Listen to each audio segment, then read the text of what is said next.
Ողջույն մեզ միացած բոլոր ռադիոլսողներին եւ ռադիոդիտողներին միացրել եք 106 եւ 5 հաճախականությունը մենք շարունակում ենք լուսաբանել նախընտրական քարոզարշավը հրավիրել տարբեր ուժերի ներկայացուցիչների եւ թարմ ուղեղով այսօրվա իմ զրուցակիցը Ռուբեն Մեհրաբյանն է հանուն Հանրապետության կուսակցության փոխնախագահը բարի օր պարոն Մեհրաբյան Բարև ձեզ Շնորհակալ եմ որ այստեղ եք Ես եմ շնորհակալ հրավերի համար ողջունում եմ ձեր հարգարժան լսարանին Պարոն Մեհրաբյան, ոնց եք գնահատում նախընտրական շրջանը եւ ինչ սպասելիքներով եք գնում ընտրությունների։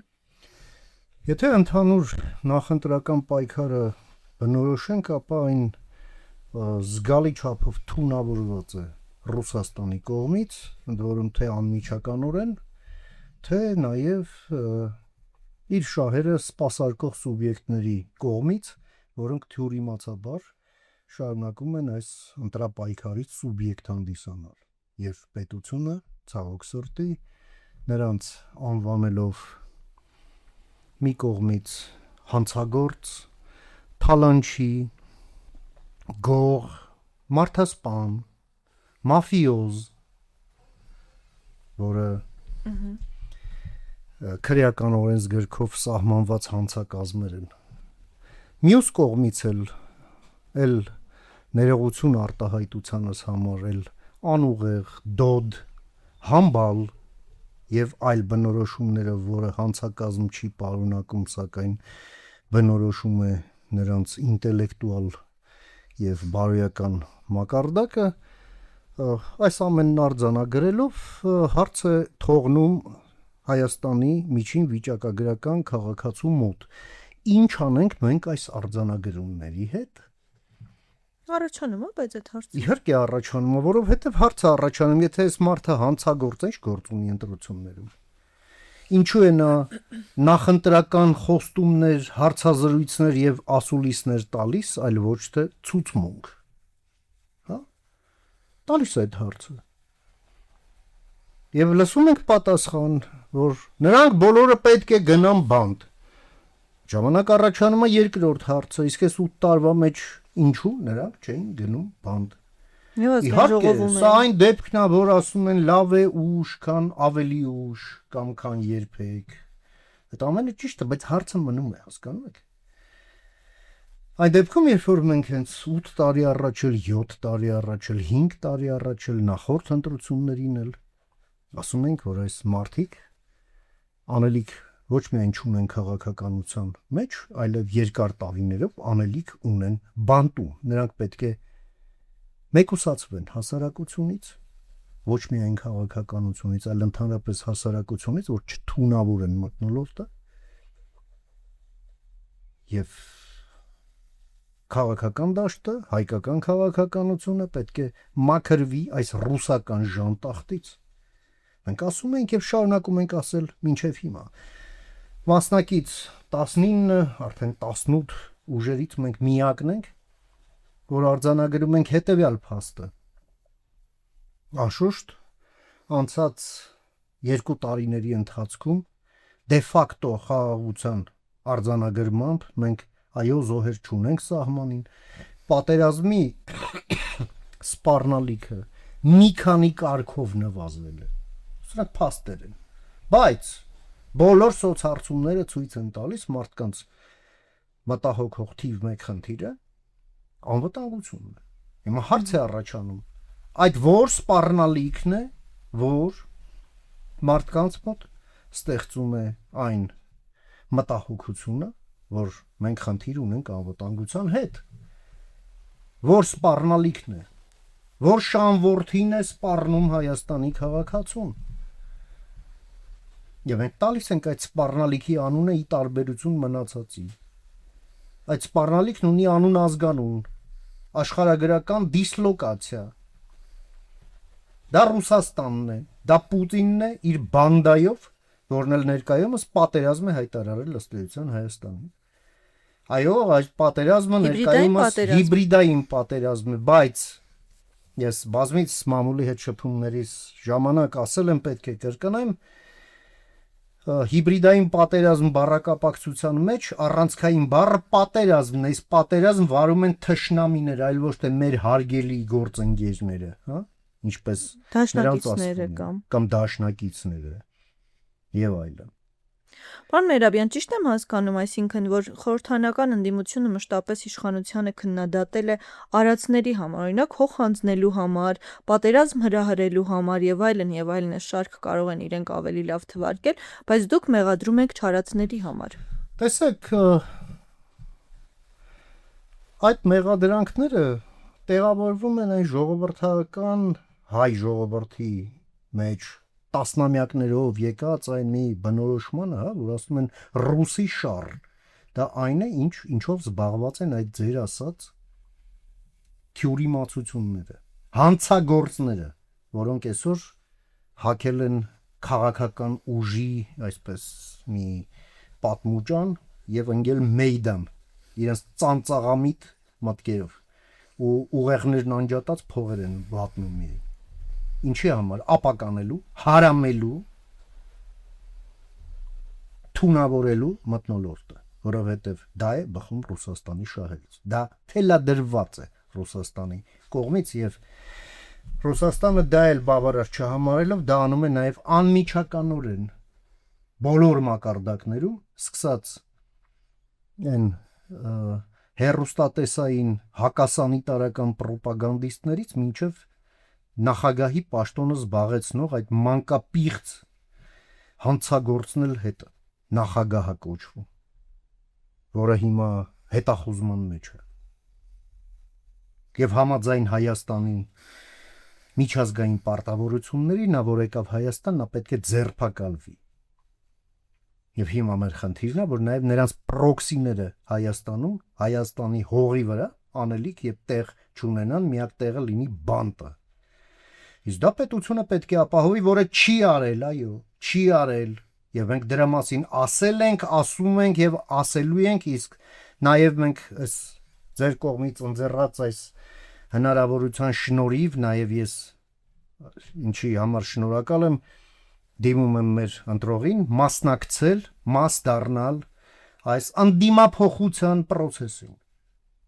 որովհետեւ անդիմություն չի նշանակում պետության թշնամի 21 թվականին ընտրությունները դուք լավ եք հիշում ես էլ ձեզ հետ միասին մենք մասնակցում ենք այդ ընտրություններին հեղափոխությունից հետո դաժան պատերազմից, կորստաբեր պատերազմից հետո պետությունն ընկած էր գետնին։ Հայաստանի քաղաքացին գետնին ընկած պետությունը վերցրեց եւ բարձրացրեց դրեց իր գլխավերևում։ Նա վերահաստատեց իր կամքը տեր լինել իշխանության։ Սակայն ընդդիմությունը դարձրեց շանփայ։ Եվ հիմա մենք ունենք ոչ թե ընդդիմություն, մենք հիմա ունենք պետության դեմ գործող դիվերսանտներ, որոնք օժտված են պարլամենտի մանդատով եւ թյուրիմացաբար կոչվում են ընդդիմություն։ Եվ դարձել են պլացդարմ, որպեսզի Պուտինը 5 տարի հետո եւս հավակնի վերազավթելու իշխանությունը Հայաստանում, եթե չստացվի, ապա իրեն վերապահի ընդդիմությունը եւ այս պարլամենտական մղձավանջը, որը այս անցած 5 տարիներում կար, եւս 5 տարի շարունակվի։ Իսկ 31 թվականին մենք էլի կանգնենք ընտրությունների նախօրեին եւ խոսենք այն մասին, որ պետության լինել չլինելու հարցը։ Բավական է, ժամանակն է ընդդիմափոխության։ Այո, մեր կուսակցությունը պատրաստ է լինելու այդ ընդդիմությունը, որովհետև քաղաքացին տեր կանգնելով պետությանը պետք է տեր լինի թե իշխանությանը, թե ընդդիմությանը, ընդդիմությունը եւս պետք է ծառայի քաղաքացուն։ Այլ ոչ թե այս աղբի վրայի կատուների նման միայն գարշահոտություն, ավելորդ մլավոցներ եւ վարակ տարածի, ռուսական վարակ տարածի մեր երկրի ներսում։ Պարոն Մերաբյան, ձեր խոսքից էլ ակնհայտ երևում է եւ ձեր քաղաքական ուժը մշտապես աչքի է ընկել իր արևմտամետ դիրքորոշմամբ։ Հիմա այս ընտրությունների ժամանակ դա ավելի շատ ընտրական, այսպես առավելությունը, թե ինքը ռիսկեր է պարունակում, որովհետև կրկին անդրադառնալով խորհրդարանական ընդդիմության խոսույթին, Ռուսաստանից անջատվելը եւ Ռուսաստանից հեռանալը դիտարկվում է որպես ռիսկային քայլ մեզ համար։ Այդ ուժերին, որին դուք թյուրիմացաբար կոչում եք ընդդիմություն չեն, դրանք մի հատ թոք են գցած պետության վզին, որ պետությունը չկարողանա որևէ քայլ անել։ Ոչ մի ուղղությամբ։ Մինչդեռ մենք մեր խնդիրը տեսնում ենք նրանում, որ ներգործություն ունենանք քաղաքական որոշումների, ընդունվող օրենքների վրա, ապահովելով դրա հնարավորինս բարձր որակը եւ նրանց օգտակարությունը քաղաքացու համար։ Մինչդեռ այս մարդիկ ուղղակի թիրախավորել են պետությունը, ընդդիմությունը չի կարող պետության լինել չլինելու հարց վիճարկի, հասկանում եք։ Սա է ամբողջ աբսուրդը։ Հաջորդը, որ ասում եք արևմտամետ։ Այստեղ որոշակի տերմինաբանական նենգափոխում կա։ Մենք քաղաքական ուժ ենք, որը անվերապահորեն է ընդունում այն, որ Հայաստանը ազատ, անկախ, ինքնիշխան, ժողովրդավարական պետություն է, եւ այդպեսին պետք է լինի, եւ դա չի կարող լինել առևտրի առարկա։ Եվ որպեսզի դա ապահովվի, Հայաստանը պետք է իր տեղն ունենա ազատ աշխարհում։ Եթե դու դա կոչում եք արևմտամետություն, դա ձեր իրավունքն է, բայց ես ուզում եմ հասկանալի լինել այդ հիմնարար դրույթները որտեղից են գալիս, որտեղից են սերում մեզ մոտ եւ ինչ պատճառահետևանքային կապերի մեջ են մեկը մյուսից։ Առաջնահերթը Հայաստանն է եւ Հայաստանի շահը։ Մենք աշխարհին նայում ենք Երևանից։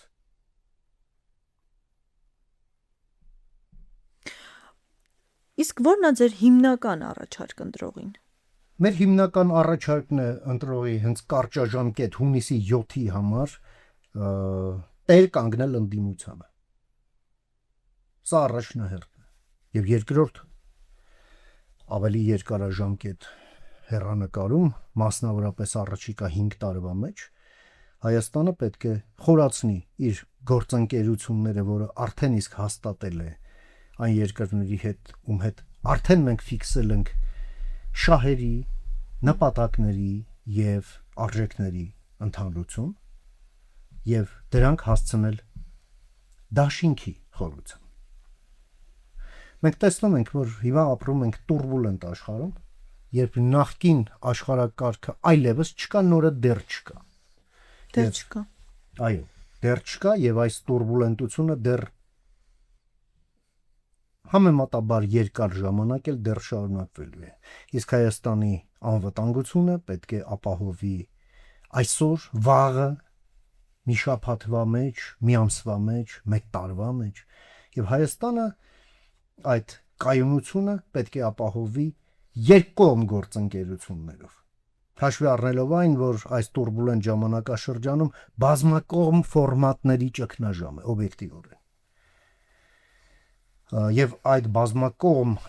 ֆորմատները գտնվում են բավականին ցավոտ տրանսֆորմացիաների մեջ եւ հաճախ գտնվելով անգործունակ վիճակում։ Այո, մենք պետք է երկկողմ ֆորմատներ աշխատացնենք։ Դրա հիմքերը զգալի չափով դրված են։ Մասնավորապես դա մեր ռազմավարական գործընկերությունն է Միացյալ Նահանգների հետ, Գերմանիայի հետ, Ֆրանսիայի հետ, Մեծ Բրիտանիայի հետ, մի շարք փոքր երկրների հետ։ Մենք ունենք բավականին ներդաշնակ հարաբերություններ Չինաստանի հետ, որը քաղաքականապես փոխպարտավորեցնող չէ, այլ կոմերցիոն բնույթ է, բայց մենք հասել ենք փոխըմբռնման ռազմավարական մակարդակի, ինչը ես դրական եմ համարում։ Մենք ունենք խորը հարաբերություններ թիվ 1 ասիական ժողովրդավարության Հնդկաստանի հետ։ Իրանի հետ ինչպիսին են այսօր մեր Իրանը չափազանց կարևոր երկիր է Հայաստանի համար, լինելով հարևան, բայց Իրանն այն վիճակում է, որ վիճակում է։ այն է միջազգային պատժամիջոցներ, ջարդված այս պատերազմով, թե անցյալ տարվա հուլիսյան պատերազմով, թե այս տարվա, հա, եւ այնտեղ դեռ process-ը բավականին բուրըն դինամիկայի մեջ է, մենք նաեւ շատ բարձր ենք գնահատում այս անցման շրջանում, իսկ Իրանում անցման շրջան է, ուզենք թե չուզենք, մենք հասել ենք այն փոխըմբռնման, որ Հայաստանից Իրանը հաստատապես կարող է որևէ սպառնալիք չունենալ, եւ Հայաստանի քայլերն էլ հասկանալի են Իրանի համար, որ դա արվում է Հայաստանի համար, այլ ոչ թե որևէ երրորդ երկրի դեմ, այդ թվում նաեւ Իրանի դեմ չի արվում եւ չի արվելու, որովհետեւ դա նախ եւ առաջ մեր շահերին է հակասում։ Իրանը կարևոր կոնստանտ է մեր տարածաշրջանային անվտանգության համար եւ Իրանը կարևորագույն դարպաս է Հայաստանի համար դեպի հարավ, դեպի գլոբալ հարավ, դեպի Հնդկական օվկիանոս, դեպի ասիական շուկաներ, դեպի Մերձավոր Արևելք եւ մենք Իրանի հետ ունենք փոխըմբռնում, որը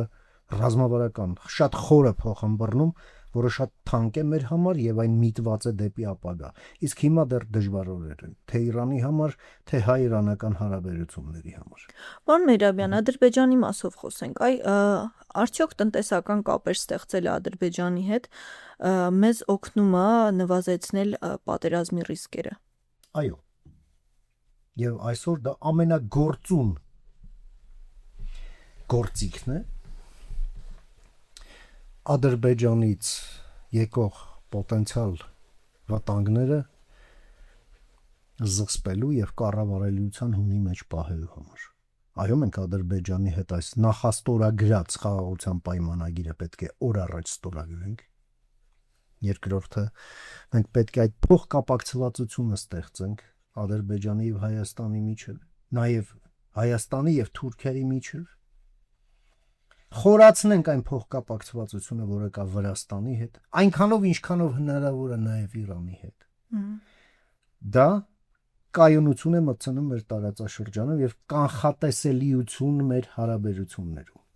Մենք մյուս կողմից էլ մենք դուրս գալով կոնֆլիկտի տրամաբանությունից մտնում ենք մրցակցության փուլ։ Եվ այստեղ Հայաստանի համար շատ կարևոր է իր մրցակցային առավելությունների վրա աշխատի։ Իսկ մենք տեսնում ենք, որ Հայաստանի պարանոցից մի բալաստի պես, քարի պես կախված են այսպես կոչված պարտավորությունները, որը մենք ունենք Ռուսաստանի հետ մեր հարաբերություններում, որը իներցիայով գալիս է։ Այո, մեր կուսակցությունը կողմ է դրանց տոտալ վերանայմանը։ Հայաստան-Ռուսաստան հարաբերությունները պետք է լինեն Հայաստանի համար անվտանգ մակարդակի վրա, այո, Աստված խնայել է մեզ, որ մենք չունենք ընդհանուր սահման, եւ ըստ էության Ռուսաստանն անելիք չունի այս ձևով, որ ձևով նա կա Հայաստանում, Հայաստանի հետ հարաբերություններում անելիք չունի Ռուսաստանը։ Ռուսական ուժային ներկայությունը դա նաեւ իր որոշումն է։ Ինչպես Ռուսաստանի որոշումն է դա նաեւ, որ ինքը այլևս անելիք չունի այստեղ։ Թե կարծում եք չունեն իրենք։ Ոչ թե Ռուսաստանի որոշումն է, Ռուսաստանի քաղաքականությունն այն աստիճանի է դեգրադացվել, որ Ռուսաստանի երկրորդ քայլը տրամաբանական կապ չունի արած առաջին քայլի հետ։ Եվ ըստ էության Ռուսաստանը իր նման զիգզագներով իրեն հանգեցրել է բարոյաքաղաքական ֆիասկոյի անշրջելի։ Եվ Հայաստանի համար սա իրողություն է, որի հետ Հայաստանը պետք է հաշվի նստի։ Իհարկե կան, տեսնում ենք դաշտում, ասում են ուժեղ դաշնակից։ Ուրեմն Ռուսաստանի դաշնակից Հայաստանի վրա, ինչպես կյանքը ցույց տվեց, կարելի է հարձակվել։ Հարձակվեցին։ Կյանքը ցույց է տալիս, որ կարելի է հարձակվել նաև Ռուսաստանի վրա եւ հարձակվում են։ Հիմա ձեր ուժեղ Պուտինը ամենօրյա ռեժիմով տարակումը ամեն օր գմփոցը դուրս է գալիս եւ հրդեհները չի կարողանում հանգցնել հակաօդային պաշտպանությունը չի բավարարում հրշեջ ծառայության թափը չի բավարարում Այն պատերազմը, որ Պուտինը բերեց մեր տուն, իսկ դա Պուտինը բերեց մեր տուն եւ 16 եւ 20 թվականի պատերազմները հիմա բումերանգով ստանում է իր ճակատին։ Եվ այս ամենի համար հայ ժողովուրդը մի պարտք ունի Պուտինին։ Պուտինը հունիսի 7-ին քաղաքական իմաստով հայ ժողովրդից մի լավ ծեծ ուտի։ Պարոն Մերաբյան, ամսի 28-ին վաղը, այսինքն մեր հաղորդումի եթերը գնալու եւ զորահանդեսը տեղի ունենալու, իհարկե մենք գիտենք, որ սա առաջնահերթ հայ ժողովրդի համար է, բայց նաեւ գիտենք, որ դրսի համար է եւ հաճախ բռունցք ցույց տալու համար է։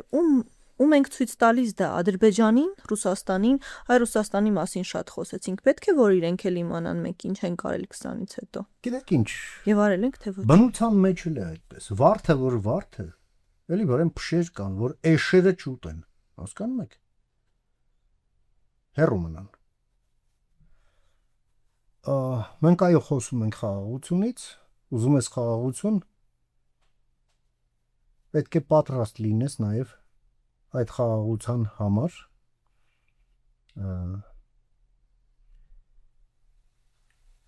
պաշտպանել ինքդ քեզ եւ այդ հակազդման միջոցները պետք է ունենաս։ Հայաստանը ներկայումս դա մեր ծրագրից է բախում նաև մենք